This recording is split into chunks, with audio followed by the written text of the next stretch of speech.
জমিনকে আল্লাহ আদেশ করবেন, এই জমিন তোর কোন অংশের মধ্যে পাপিষ্ট, কোন দিন কোন গুনাহ করছে ক, জমিনে কইয়া দিবে।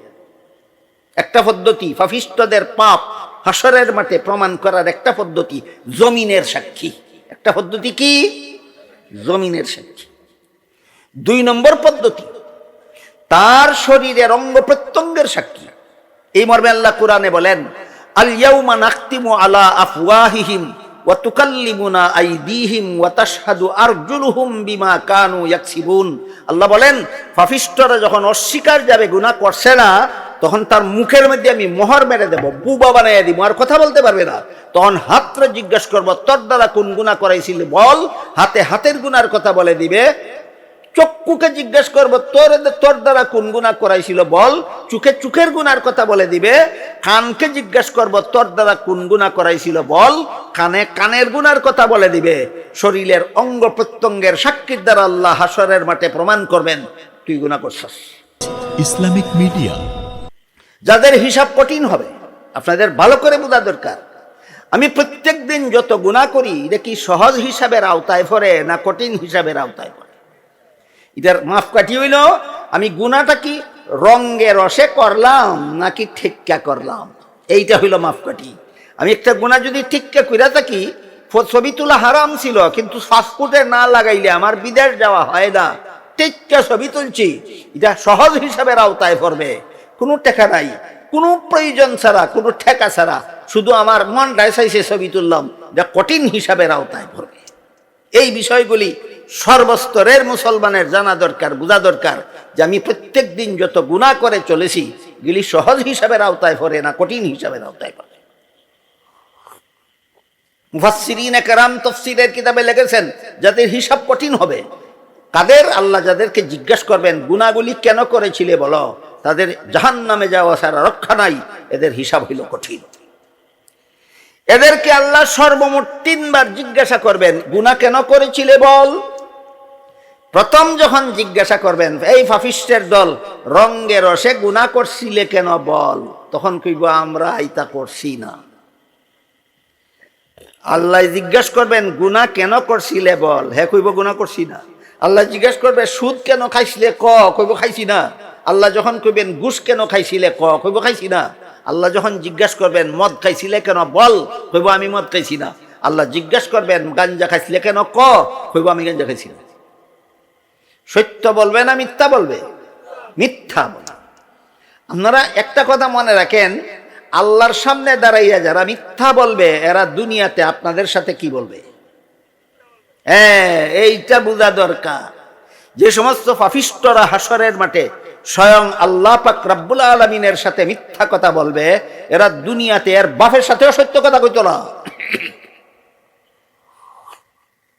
যখন পাপিষ্টরা অস্বীকার করবে যে আমি এই সমস্ত গুনাহ করছি না, তখন আল্লাহ হাসরের মাঠে সমস্ত জগৎবাসীর সামনে 3 ভাবে প্রমাণ করবেন করছস। হে কইব করছি না। আল্লাহ কতভাবে প্রমাণ করবেন? 3 ভাবে প্রমাণ করবেন।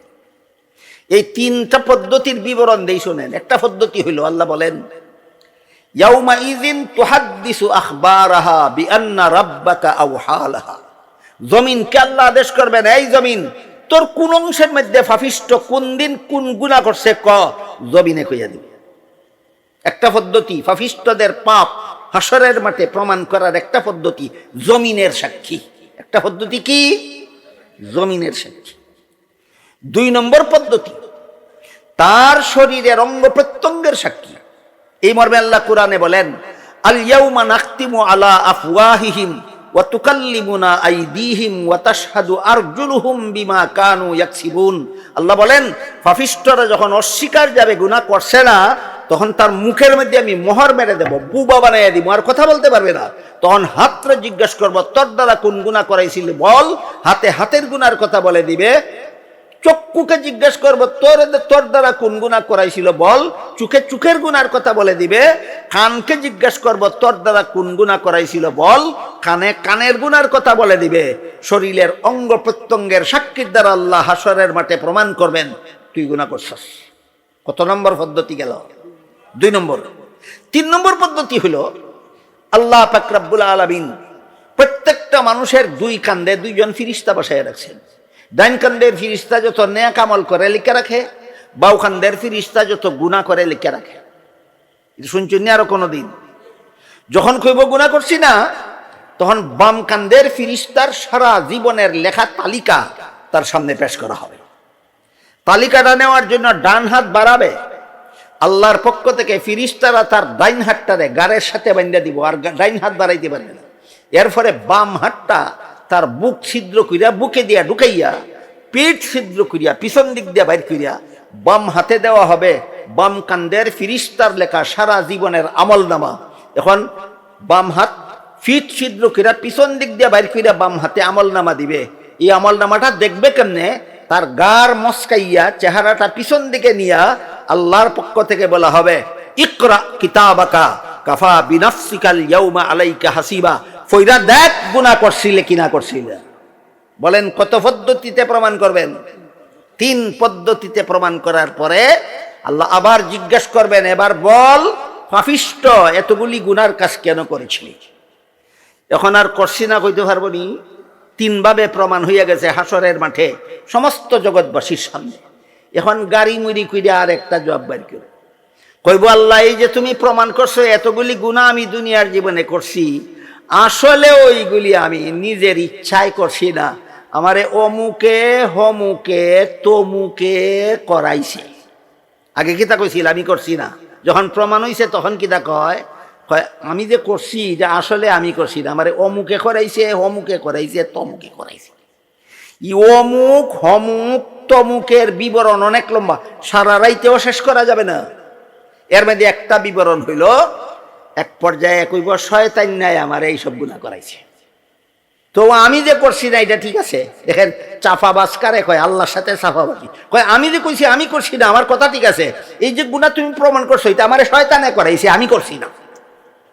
বান্দর কারে কয়? চিন্তা করে দেখেন, যে সমস্ত মানবরূপী বান্দরেরা হাসরের মাঠে দাঁড়াই আল্লাহর সামনে এই ধরনের চাপাবাজি করবে, এই সমস্ত বান্দররা দুনিয়াতে আপনাদের সাথে কি করবে মনে করেন?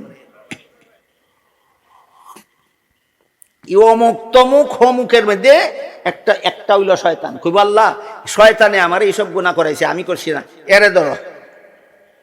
তখন আল্লাহ শয়তান এর সামনেই জিজ্ঞাসা করবেন, এই শয়তান তুই আমার বান্দারে গুনাহ করাইছিলি কেন? শয়তানে কইব, আল্লাহ আমি তোমার বান্দারে গুনাহ করাইছি কিনা করাইছি না আমি একটু পরে কই, দয়া কইরা তোমার পাপিষ্ঠ বান্দাটারে জিগাও, দুনিয়াতে আমারে দেখছিল নি কোনোদিন? আল্লাহ জিজ্ঞাসা করবেন, শয়তানে যে তোরে গুনাহ করাইলো কইলে শয়তান রে দেখছিলেনি কোনোদিন? কইব না আমি এরে দেখছি না। এখন শয়তান আল্লাহ রে কইব, এই পাপিষ্ঠটারে জিগাও, আমারে কোনোদিন দেখলোই না, তা আমি এর গুনাহটা কেমনে করাইলাম? তো আল্লাহ জিজ্ঞাসা করবেন, তুই নিজে কইছস তুই শয়তান দেখছস না, তে শয়তান তো তোর কাছে আইসিই না, তে হ্যাঁ কেমনে তোরে গুনাহ করাইলো? তখন কইব আল্লাহ এ দেখা দিছে না, আমার সামনে আইছে না, দূরের থেকে কুমন্ত্রণা আমার মনের মধ্যে ঢেলে দিছে। এইটাই আসল কথা। শয়তানের দূরের থেকে মানুষের মনের মধ্যে কুমন্ত্রণা ঢেলে দেয়। আমার অন্তরেও ঢালে, আপনাদের অন্তরেও ঢালে। আমার অন্তরে যখন ঢালে আমি টের পাই, আপনাদের অন্তরে যখন ঢালে আপনারা টের পাবেন। আমি শুধু আলামতটা বলে দিই।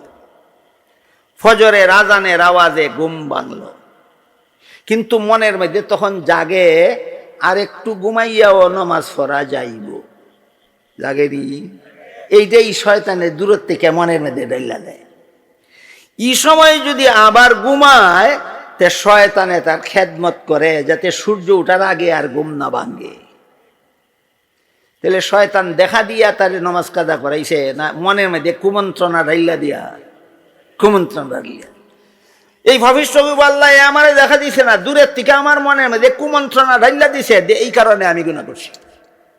তখন শয়তানে কইব, ও আল্লাহ তোমার এই পাপিষ্ঠটায় আজকে হাসরের মাঠে দাঁড়াই কয় আমি তারে মনের মধ্যে কুমন্ত্রণা দিছি। তুমি আমারে যেদিন এর বাপ দাদা 14 গোষ্ঠীর বাপ আদমের সাথে যখন দুনিয়াতে ফাটাইছো, সেই দিন আমি নিজে তোমার কাছে কইয়া গেছি একটা মানুষরে ও কুমন্ত্রণা না দিয়া ছাড়বো না। এ আজকে কি দেখো, একটু আগেই কইছি কুমন্ত্রণা দিব। হে আমার কুমন্ত্রণা লইল কেন ওইটা জিজ্ঞাসা করো। আমি যে দিমু এটা তো আগেই কইছি আমি দিমুই, তাই আমি কেন কুমন্ত্রণা দিলাম এটার লাগে আমার শাস্তি আমি বুক করবো, কিন্তু আমার কুমন্ত্রণা সে গ্রহণ করলো কেন এটা জিজ্ঞাসা করো। বলেন যে সাফাবাজি করলো শয়তানের উপর নিজের গুনার দায়িত্ব চাপাইবার জন্য পারবে হাসরের মাঠে? পারবে না হাসরের মাঠে জামাত। এই গেল অমুকে করাইছে তমুকে করাইছে এক বিবরণ।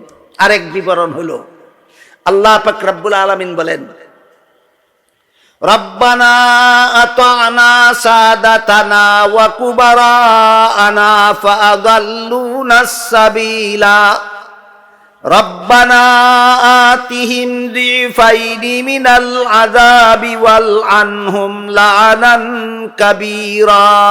হে আল্লাহ, আমি যে দল করতাম, দলের নেতা আর নেত্রী এই সমস্ত হারাম কাজের আদেশ করছে, এরার আদেশ মানতে গিয়ে আমি গুনাহ করছি।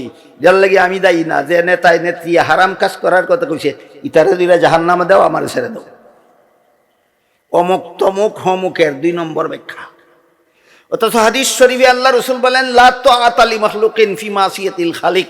যার হুকুম মানলে আল্লাহর হুকুম লঙ্ঘন হয়, সে নেতা হোক আর নেত্রী হোক, তার হুকুম মানা হারাম। যার হুকুম মানলে আল্লাহর হুকুম লঙ্ঘন হয়, তার হুকুম মানা হারাম। তোর নেতা আর নেত্রী সুদ ঘুষের হুকুম কেন দিল? এই জন্য তোর নেতা নেত্রী জাহান্নামে যাইব। তুই মানলে কেন? এই জন্য তুইও জাহান্নামে যা। কাজেই নেতা নেত্রীর উপর দুষ চাপাইয়া ও হাসরের মাঠে রক্ষা পাবে না। এইভাবে যতজনের উপর নিজের পাপের দায়িত্ব অর্পণ করতে চাইবে, দায়িত্ব যার গারে চাপাইতে যাইবে, শেষ পর্যন্ত জেরা কইরা হাসরের মাঠে পারবে না।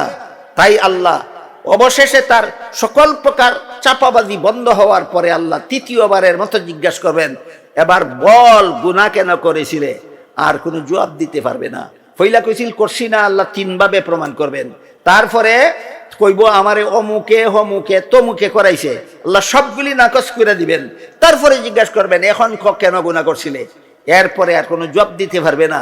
তখন আল্লাহ ফিরিস্তাদেরকে বলবেন, খুযুহু ফাগুল্লুহু সুম্মাল জাহিমা সাল্লুহু সুম্মা ফি সিলসিলাতিন যারউহা ৭০ যিরাআন ফাসলুকুহু। হে ফিরিস্তার দল, পাপিষ্ঠটারে ধরো, হাতের মধ্যে লোহার বেড়ি লাগাও, গলার মধ্যে লোহার বেড়ি লাগাও, পায়ের মধ্যে লোহার বেড়ি লাগাও, ৭০ হাত লম্বা জিঞ্জির দিয়া শরীরটারে বান্ধা জাহান্নামের আগুনে লটকাইয়া জ্বালাও। এই হইল কঠিন হিসাবের বিবরণ। বলেন, আপনারা হাসরের মাঠে আপনাদের হিসাব সহজ হতে চান না কঠিন? সহজ চাইলে রঙে রসে গুনাহ করলে হবে না, ঠেকা বশত গুনাহ করলে আল্লাহ সহজ করবেন। রঙে রসে গুনাহ করলে উপায় নাই। রাসূল বলেন, জাহান্নামে যাওয়া ছাড়া রক্ষা নাই। এই কারণে যদি জাহান্নামের শাস্তির থেকে আমাদের হাসরের বিচারে রেহাই পাইতে হয়, তাইলে আমরা রঙে রসে যেন কোনোদিন গুনাহ না করি। অতীত জীবনে যদি এমন কোনো গুনাহ কইরা থাকি যে কোনো ঠেকা ছিল না, মনের স্বাদে আমি গুনাহ করছি, মনের শখে গুনাহ করছি, এমন যদি হইয়া থাকে, একমাত্র ব্যবস্থা হইল মরণের আগে আগে তওবা করো। আল্লাহর কাছে অনুনয় বিনয় করে কান্দাকাটি করি, আল্লাহর সাথে অনুতপ্ত হই, আল্লাহর সাথে ওয়াদায় আবদ্ধ হও। আল্লাহ অপরাধ করছি, জীবনে আরো এমন অপরাধ করব না। আল্লাহ পাক রব্বুল আলামিন, রাসূল করিম সাল্লাল্লাহু আলাইহি ওয়াসাল্লাম বলেন, আল্লাহ তোমার সারা জীবনের সব গুনাহ মাফ করিয়া আল্লাহ আবার তোমাকে বেগুনাহ বানাইয়া দিবে।